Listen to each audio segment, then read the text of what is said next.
میں آپ کو ایک واقعہ سناتا ہوں۔ نبی کریم صلی اللہ تعالی علیہ وسلم کی سیرت میں ایک واقعہ ہمیں ملتا ہے غزوہ احد کا۔ ابتدائی طور پر مسلمانوں کو شکست ہو گئی۔ نبی کریم صلی اللہ تعالی علیہ وسلم احد پہاڑ پر تشریف لائے۔ صحابہ کرام سارے آپ کے ارد گرد جمع ہو گئے، کھڑے ہو گئے، بیٹھ گئے۔ کئی کبار صحابہ کرام شہید بھی ہو گئے۔ اور پھر اس کے بعد جو کفر تھا، سامنے مشرکین تھے، ان کا خیال یہ تھا کہ شاید مسلمانوں کی کمر ٹوٹ گئی ہے، بس ختم ہو گئے آج۔ اور ایک وقت ایسا تھا کہ آواز یہ اٹھی کافروں کے مجمع میں، مشرکین کے مجمع میں، کہ نبی کریم صلی اللہ تعالی علیہ وسلم بھی شہید ہو گئے۔ آپ کا جب کہ صرف دانت مبارک شہید ہوا تھا، انہوں نے اڑا دی کہ یہ اللہ کے رسول شہید ہو گئے۔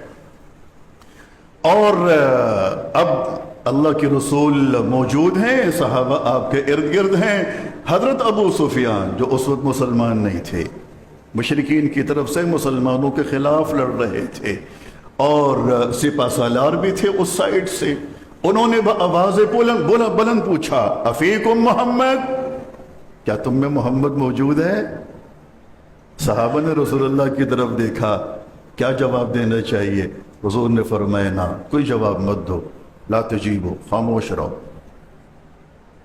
وہ سمجھے کہ جواب نہیں آیا تو مطلب نہیں رہے، شہید ہو گئے۔ تھوڑی دیر کے بعد پھر پوچھا، افیکم ابو بکر صدیق؟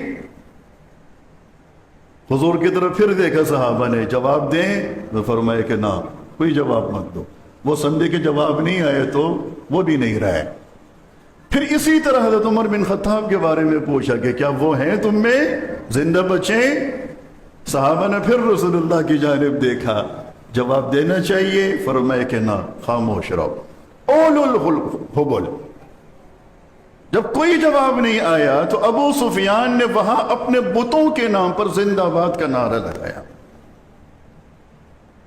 صحابہ نے پھر رسول اللہ کی طرف دیکھا، اے اللہ کے رسول، کیا خیال ہے، اب جواب دینا چاہیے؟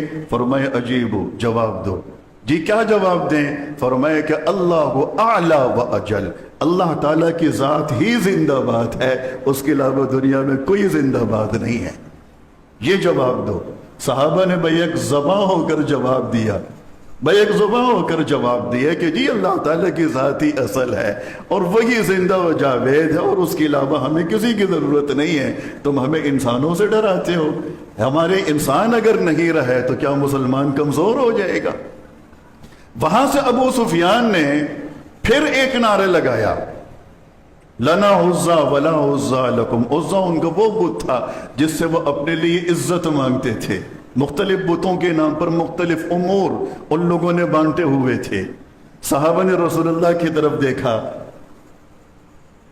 جواب چاہا کہ جی جواب دینا چاہیے۔ فرمایا کہ جواب دینا چاہیے، کیا کہیں؟ تم کہو کہ اللہ کو مولانا ولا مولا لکم، اللہ ہی ہمارا مولا ہے، اس کے علاوہ ہمارا کوئی آقا، کوئی مولا نہیں ہے، ہم کسی بت کو نہیں مانتے ہیں۔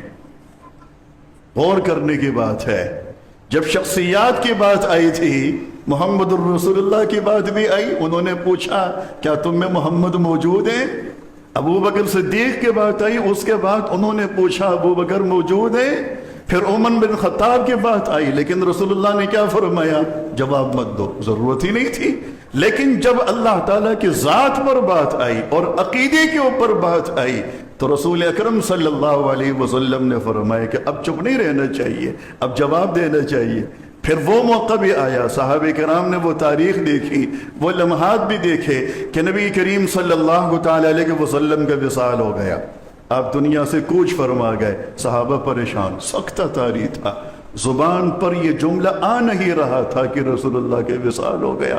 حضرت عمر بن خطاب رضی اللہ تعالیٰ عنہ جیسے جلیل القدر صحابی رسول ہاتھ میں تلوار لے کر کھڑے ہو گئے اور مسلمانوں سے، صحابہ سے فرمانے لگے کہ خبردار، اگر میں نے کسی کی زبان سے یہ جملہ کہتے ہوئے اسے سنا کہ اگر کسی نے کہا کہ رسول اللہ فوت ہو گیا، آپ کے وصال ہو گیا، آپ دنیا سے کوچ فرما گئے، میں اس تلوار سے اس کی گردن اڑا دوں گا۔ ابو بکر صدیق رضی اللہ تعالیٰ عنہ پریشان، آپ گھر کے اندر ہیں، باہر آتے ہیں، لوگوں کو چپ کرانے کی کوشش کرتے ہیں، لوگ چپ نہیں ہوتے ہیں، آپ پریشان ہو کر پھر اندر چلے جاتے ہیں،